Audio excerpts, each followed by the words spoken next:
So much of what we've heard is salacious. It is, a little bit tawdry, talking about all of these different celebrities, killing stories for them, talks of, Playboy bunnies and all kinds of other things. But is there a crime that Bragg and his prosecutors can point to?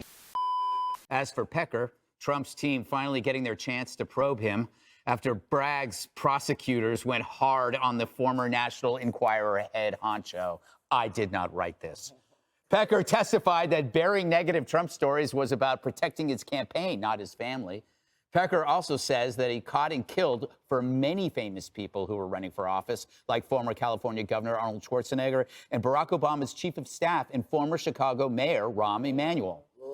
But one thing prosecutors haven't clarified yet is what law did any of this break?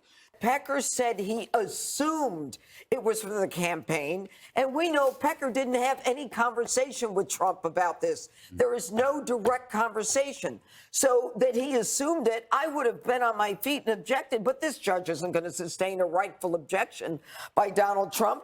And finally, how is it that Pecker is going forward alleging all of this when he said nothing?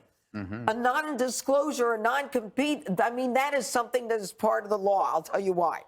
Pecker has signed an immunity agreement, and these prosecutors are so tough, whether it's Colangelo from the Department of Justice that Joe Biden sent down to the local DA to help.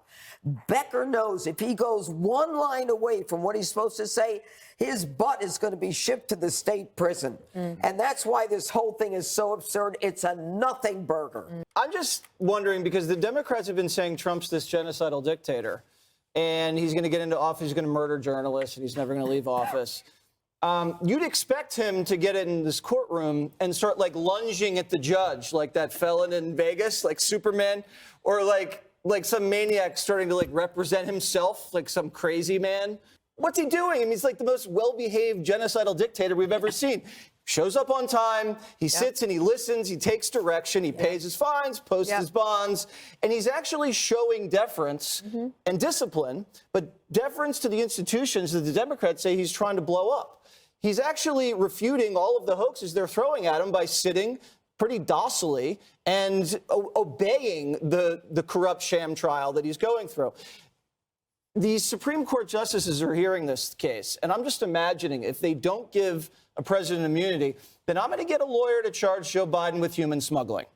And I'm going to get a lawyer to charge Joe Biden when he leaves with cocaine possession, because they found coke at his house. Now, if they found coke at my house, even if it was Jesse Jr.'s and he didn't cop to it, that charge falls on me. Absolutely. And I'm also, I'm going to charge him, too, with killing whales, because his windmills are slaughtering the endangered species, and that's 10 to 20. I'm going to charge Barack Obama with forgery, because we know the birth certificate wasn't real. Jesse. But I can find a lawyer to do that just as ridiculous as Alvin Bragg, to file frivolous charges against ex-presidents. As long as they link it to some partisan judge, you can just burn out a former president in legal fees. Pecker said he also bought lots of stories about celebrities, including quashing an alleged affair of Arnold Schwarzenegger, Tiger Woods, and Chicago Mayor Rahm Emanuel, among others. So when former Playboy playmate Karen McDougal came knocking to be paid, for Pecker, he said it was another routine celebrity sex scandal that happened to touch on his pal, Donald Trump. No victim, no crime.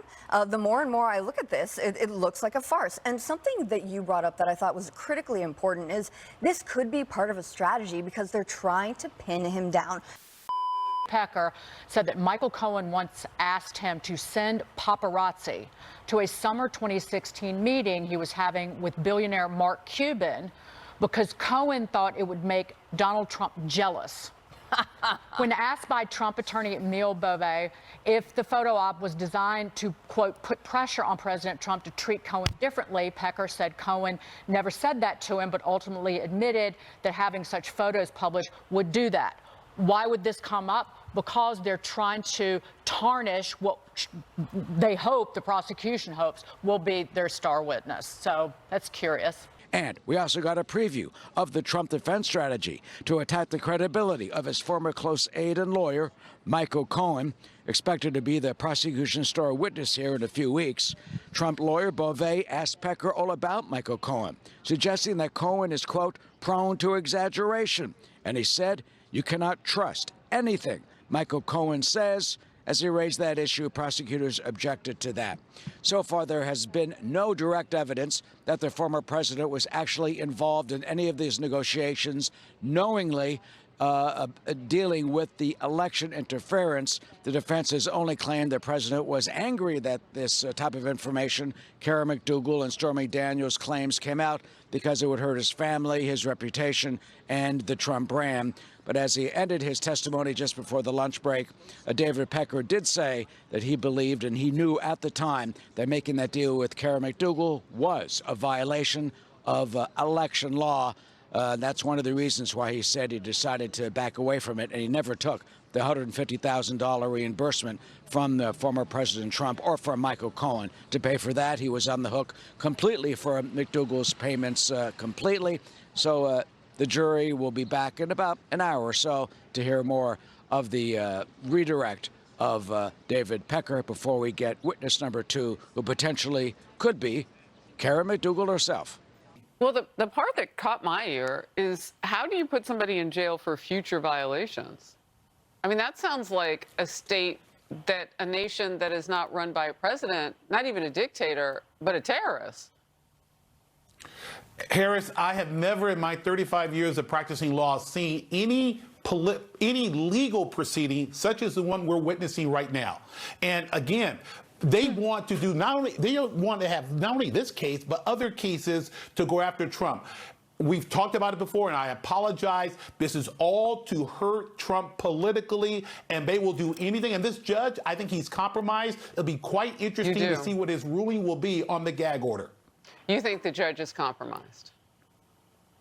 He's compromised because he should have been recused from this case. He was placed in this position to inflict this type of political damage to Trump. And I'll tell you right now, he cannot be impartial given the fact of his daughter, given the fact of his situation with the district attorney and how he was selected for this particular case. You know, I mentioned before, I mean, it feels like legal terrorism. It really does, because I'm still looking for the victim. I'm still looking, as we have in these other cases, I'm still looking for any sort of fairness in this process. He's within the gag order confines, and they want to go after him. And then they were so contentious. I don't know if you got to see some of the coverage that we had this morning, but the judge was contentious, reportedly, with the defense, telling them to hurry up, but then giving the prosecution as much time as they needed. Your last quick thought on that, and we'll move forward.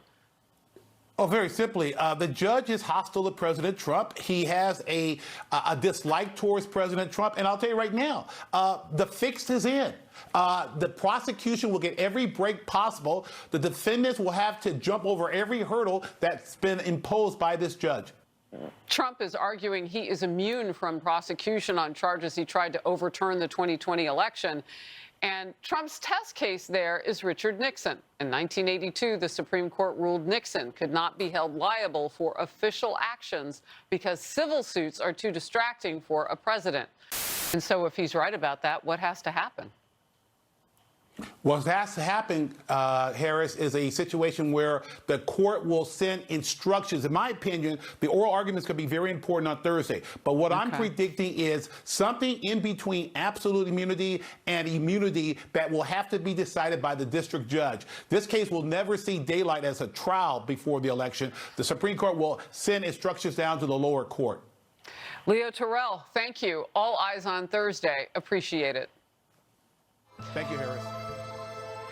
I know that everyone here will soon be marching over to the Capitol building to peacefully and patriotically make your voices heard. It's not about justice. It's not about agenda. It's not about mobilizing people. It's about dialing for corporate dollars. These two parties have sold the U.S. government and the American people to the highest bidders.